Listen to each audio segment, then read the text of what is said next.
Javi, nice to meet you. Hi, nice to meet you. What are you doing in my room? Veronica, what are you doing?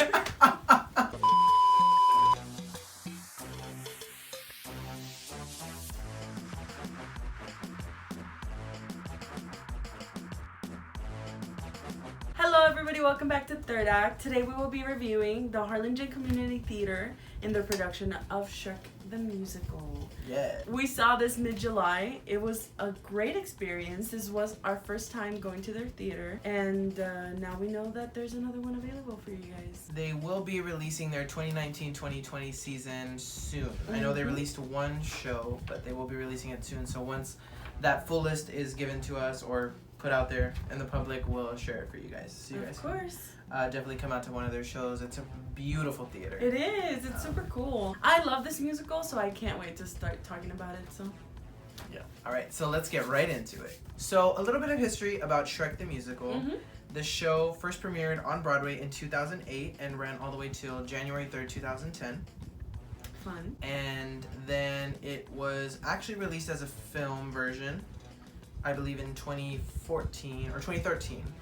And then now it's on Netflix as of January 2014. So if you haven't seen the show, you can go check it out on Netflix if they haven't already taken it off. It's a very hard show to pull on. I had actually never heard any of the music from Shrek the Musical until this one showed it to me. But she showed me the one on Netflix, and I honestly, like... Go ahead. I couldn't finish it. I don't know why. This shit is hard. I don't have time. I guess it's not because it was a bad musical. I guess I just couldn't. I don't know.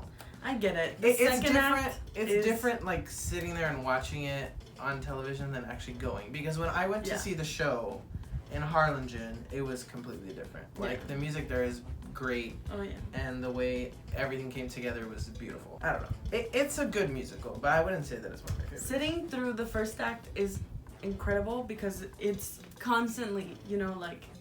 Yeah, I get you know, the story flows. It's going. You've seen the movie. Yeah. But the second act is a lot slower. To me, there are more songs that I like in the second act than in the first act.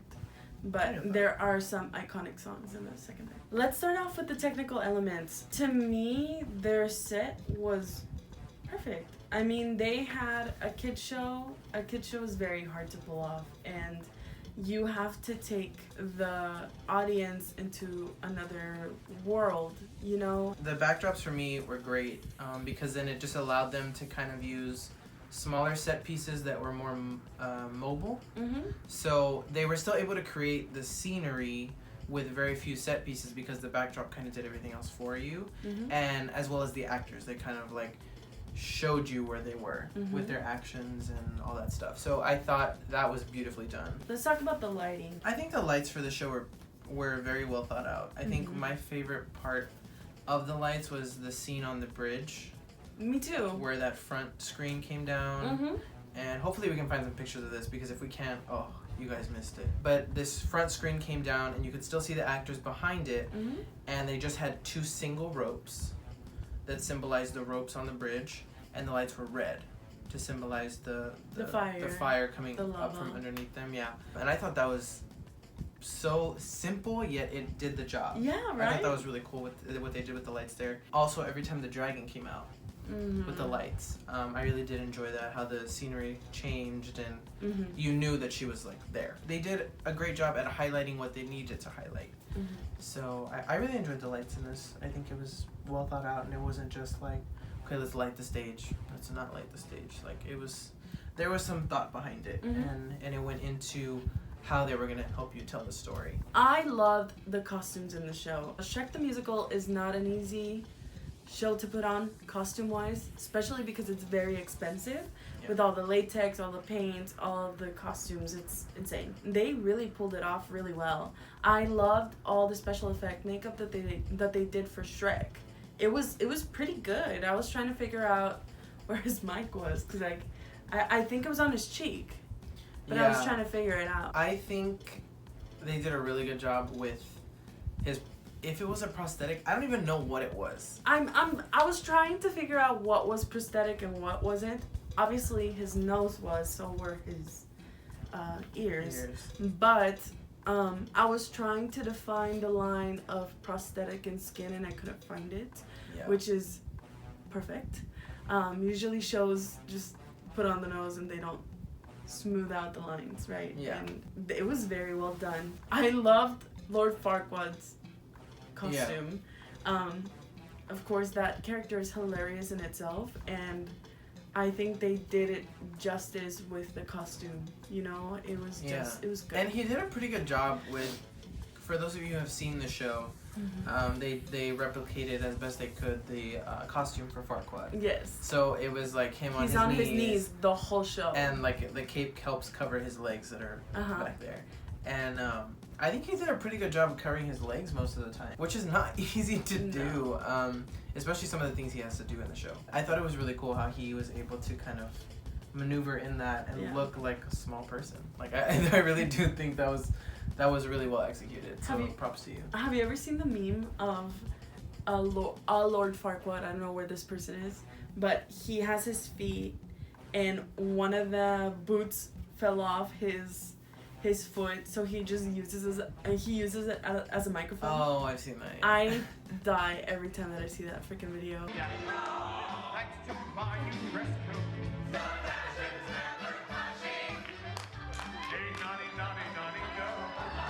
A little bit about the performance elements of the show. I would like to take a moment to talk about the band, because the theater does have a pit. It's not big. It's pretty tight in there. Yes, from what we saw. But they had a good amount of band members. I want to say like 9 or 10. The band, to me, again, I love this show. The band for this type of show has to be on point. It has to be a well enough orchestra to play with the jokes in the songs, tempos, and keeping up with the actors.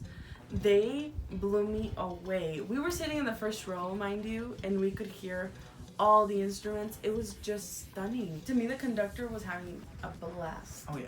Putting on the show. I love you how could tell in his face that like he was having so much fun. There was moments where he would like laugh at a joke like that was going on in the middle on of the stage. show. I think for me, vocally, this show was pretty darn great. It was so strong vocally.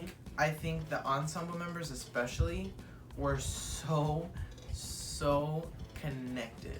Like I felt like they all knew their part, knew what they had to do, and they executed it. Even going into the leads when they had their songs together, it was so well, like the show just flowed so well vocally. Yes, it did. I don't think there was any mishaps that I can think of off the top of my head. And there wasn't a moment where it sounded off or it sounded like someone fell off the note. Yeah, like I feel like they really went hard on the vocals in this show, which was so great because while acting and dancing are a huge part of musicals, I mean that's the whole freaking point. I think singing is the most important to me because it's a musical. Yeah. I mean, I think without the singing, it's a play. No, yeah. So I really did enjoy, and I do enjoy when productions allow the time vocally to learn the songs and internalize them and make them their own and just really like get in there, because I really do think that's a huge part of it. I want to talk about one character real quick before we move on, because she opened her mouth and I was like, I'm sorry, is the queen in the house? Is Sutton Foster sitting in the audience and just singing? The young woman that played Princess Fiona, Amanda Ensign? Ensign. Okay, Amanda Ensign. I'm sorry if I said your name incorrectly. She blew me away. She really did. I was so shocked by how much she sounds like Sutton Foster. And even with the jokes that she would make or the emphasizing words, she sounded just like Sutton Foster. And I was like, who are you? You angel of music? Like, what?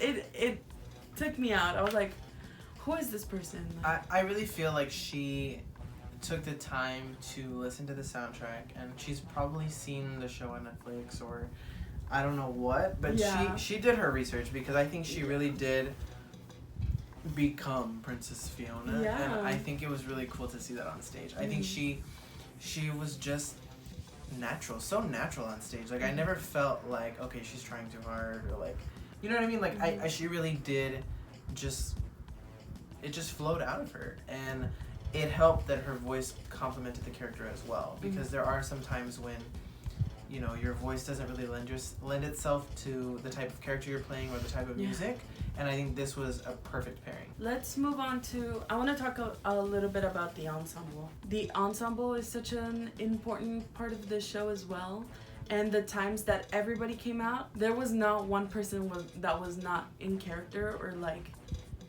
not ready to like be on stage. Everybody had the mentality like, we are in a fairy tale and we're gonna milk it until the last second, and that's a very hard thing to do. I was smiling from ear to ear looking at the little kids, seeing the big kids, you know, act like little ones, you know, like it was so inspirational, because I want my kids to be up there when they're young, you know, and do shows like this. And I think it's such a cool opportunity for everybody in the community to be able to do shows like this. I'll use this to kind of segue into my favorite song. I think one of the other characters that really stood out to me was the gingerbread man, woman.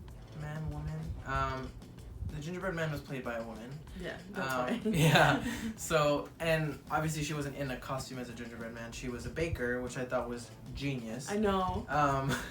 And she had a puppet that was like the gingerbread man.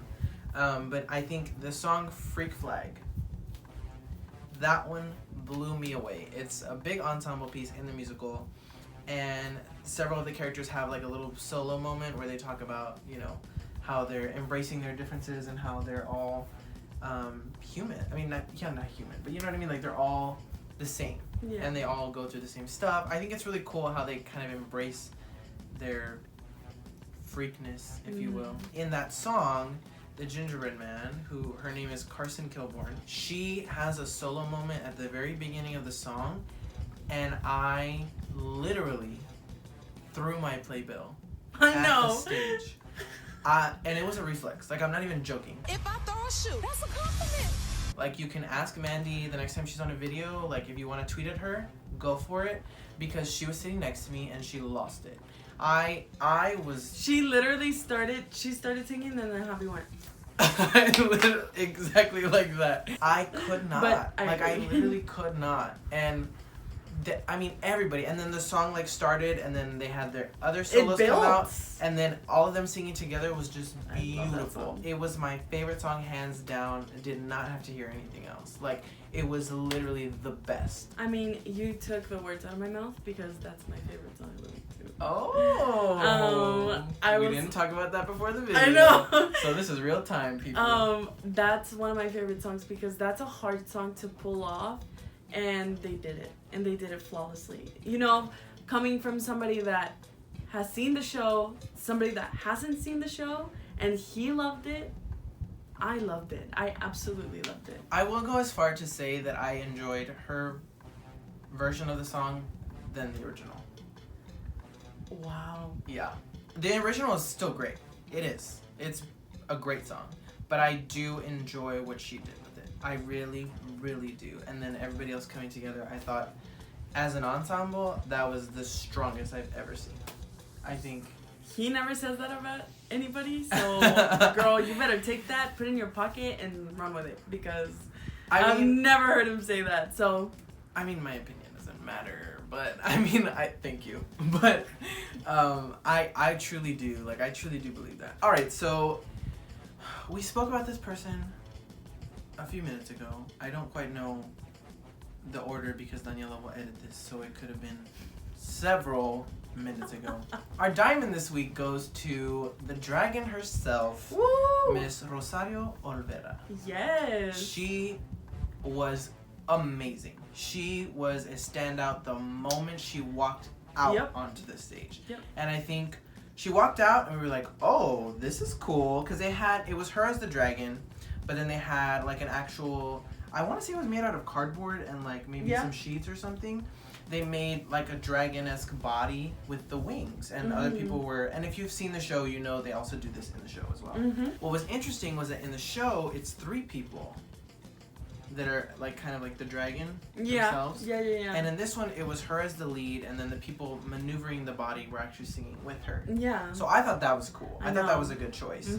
And I mean, she came on stage, killed it, and then left us with that. She Yeah. literally like came in, opened her mouths, and then walked out.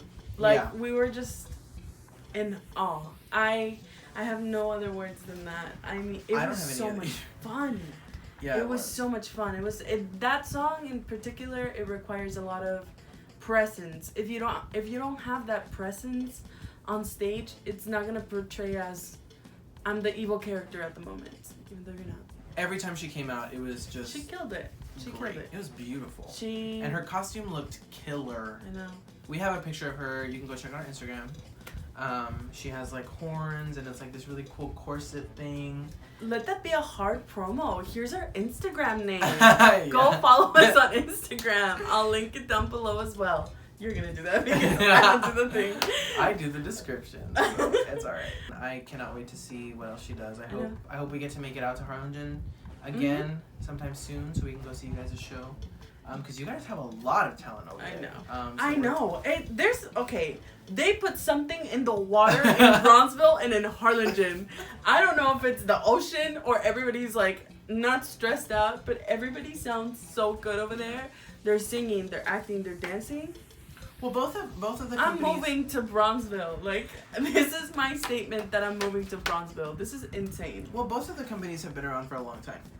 That's true. So, I mean, I'm sure they've perfected the craft and the way things work when a show comes around. So I think once you get the hang of it, it becomes kind of second nature, and that's why you're able to kind of just, bust out these shows like left after right, right after left. Is that even the saying? I don't even know. Left and right. Left and right. I'm keeping that in, man. I'm keeping it in. Alright guys, so that's all we have for you today for this video. Shrek the Musical was such an experience, and we cannot wait to go back to the Harlingen Community Theater sometime soon, hopefully. I know. Like I said before, once their whole season is announced, we will definitely be posting that on all of our social media pages, which you can follow us down below. And right here. Yes. Alright guys, so just a few announcements before we end the video. This week, My Fair Lady opens on August 15th, and it runs to the 18th. So the performances will be August 15th, 16th, and 17th at 7 p.m. and Sunday the 18th at 1 p.m. at the Edinburg High School Auditorium. We're looking forward to that show so much. We're hopefully going to try and make it out, but we do have West Side Story rehearsals that start this week. Hey. So we will try our best to make it out, but if we do not break a leg, guys, you guys are going to kill it. We've seen some pictures of the set. I know, it looks great. This show's gonna be great. It's also free admission, so bring everybody that you know so they can come see this awesome show. Also, be on the lookout for our video on Thursday where we review our final show for the summer.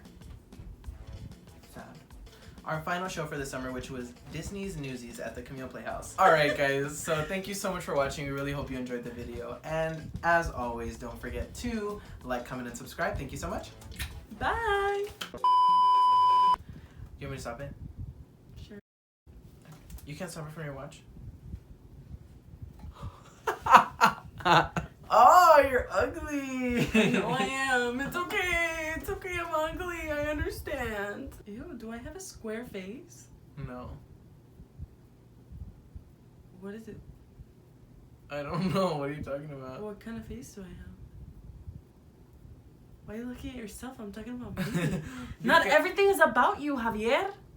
It kind of is, though. You're fired. Alright. Alright, so call me at 956-897-27. Alright, guys, just